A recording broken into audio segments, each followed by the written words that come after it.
Hi friends, welcome back to our channel పల్లెటూరు కుర్రాళ్ళు. Friends, ఈ రోజు నేనైతే మొక్కపాడు అంటే మా ఊరు నుంచి రెడ్డిగూడెం వెళ్ళే రోడ్డు మధ్యలో ఒక వంతెన అయితే ఉండేది. ఇదివరకు లో లెవెల్ వంతెన, ఇప్పుడైతే దాన్ని హై లెవెల్ వంతెనగా నిర్మిస్తున్నారు అనమాట. కూటమి ప్రభుత్వం వచ్చిన తర్వాత రోడ్డు మీద అలాగే వంతెనల మీద గ్రామాల మీద అభివృద్ధి చేయడానికి లక్ష్యంగా పెట్టుకుంది.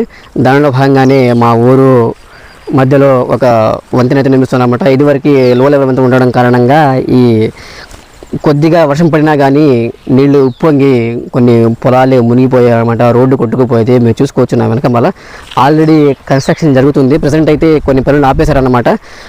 మొన్నటిదాకా వర్షాకాలం కాబట్టి కొంత ఇది మొత్తం దెబ్బతింది రోడ్డు మొత్తం, అందువల్ల కొద్దిగా ఆపేశారనమాట. దాదాపు పూర్తి రావడానికి వచ్చింది, ఇంకొన్ని నెలలు మాత్రమే పడుతుంది. ఈ వంతెన పూర్తి అవ్వడం వల్ల మా ఊరికి రెడ్డిగూడెం పోవడానికి చాలా అనుకూలంగా ఉంటుంది. ఇలా మీ ఊళ్ళో కూడా లేకపోతే మీ ఊరి చుట్టుపక్కల కూడా ఏదైనా నిర్మాణాలు జరుగుతున్నాయా కూటమి ప్రభుత్వం వచ్చిన తర్వాత? అయితే కామెంట్ రూపంలో తెలియజేయండి. ఇలాంటి మరిన్ని ఇన్ఫర్మేటివ్ వీడియోస్ చేయడానికి నా ఛానల్ తప్పకుండా సబ్స్క్రైబ్ చేయండి అండ్ పక్కన ఉన్న బెల్ ఐకాన్ని ప్రెస్ చేయండి.